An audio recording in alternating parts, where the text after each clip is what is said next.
बिहार के सिवान जिले का कौड़िया गांव इन दिनों मातम के सन्नाटे में डूबा है। 3 युवाओं की बर्बर हत्या ने न सिर्फ परिवारों की दुनिया उजाड़ दी, बल्कि पूरे इलाके को जातीय तनाव की आग में झोंक दिया है।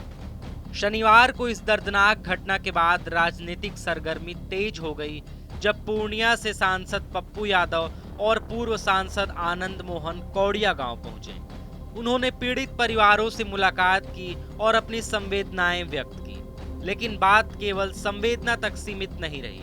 इस दौरान सांसद पप्पू यादव ने कहा कि सिवान में जाति पूछ कर राजपूत समाज के लड़कों की हत्या की गई है। उन्होंने आरोप लगाया कि इस खौफनाक वारदात के पीछे एक स्थानीय नेता का संरक्षण है। पप्पू यादव का कहना है कि जब तक नेता और अधिकारी अपराधियों को बचाते रहेंगे, तब तक कानून का डर मिटता रहेगा और बिहार अपराध के दलदल में डूबता रहेगा। पप्पू यादव ने अभी घोषणा की कि वो जल्द ही राज्यपाल से मिलेंगे और पूरे हत्याकांड की निष्पक्ष जांच, दोषियों की गिरफ्तारी और सख्त सजा की मांग करेंगे। मार दिया, पहले उठा के ले गया। भैया आप इतना समझिए ना, यहाँ के कुछ नेता इसमें इन्वॉल्व रहते हैं। वो हमेशा समाज में हमेशा दो नफरत की बात करते रहते हैं, पैरवी करते हैं। क्यों भैया? जाति के आधार पर अपराधी का मूल्यांकन करिएगा? बिल्कुल नहीं। इसको आप क्या मानते हैं भाई? इससे खेमका की हत्या, भैया आप एक बात जान लीजिए, नेता सुधर जाए ना, एक भी अपराध नहीं होगा। बिल्कुल। नेता संपोषित बालू, शराब और जमीन, ये तीनों इन्वॉल्व है। मैं बिल्कुल क्लियर हूं उसमें। सारा अपराध के पीछे नेता और पदाधिकारी की भूमिका। मैं इतने जानता हूं, गवर्नर साहब से मिलूंगा। मैं चाहूंगा, हमारे माननीय विधायक जी ने, आनंद मोहन जी भी आए थे, और हम इन लोगों का कहना है कि डीएसपी साहब के नेतृत्व में एसआईटी गठित हो और जांच डीएसपी करे।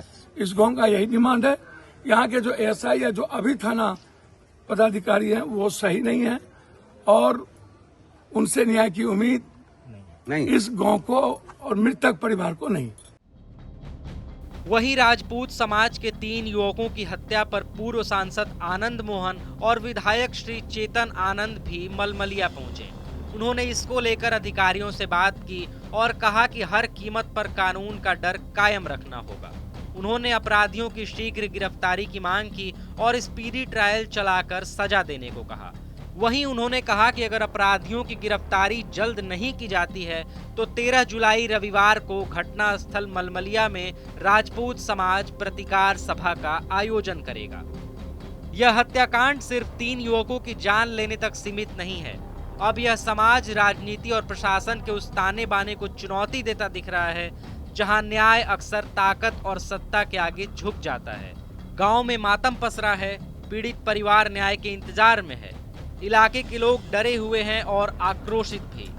और इन सवालों के बीच तैरता है एक सवाल, क्या इस बार सच में अपराधियों को सजा मिलेगी या फिर एक और केस अंधेरे में गुम हो जाएगा?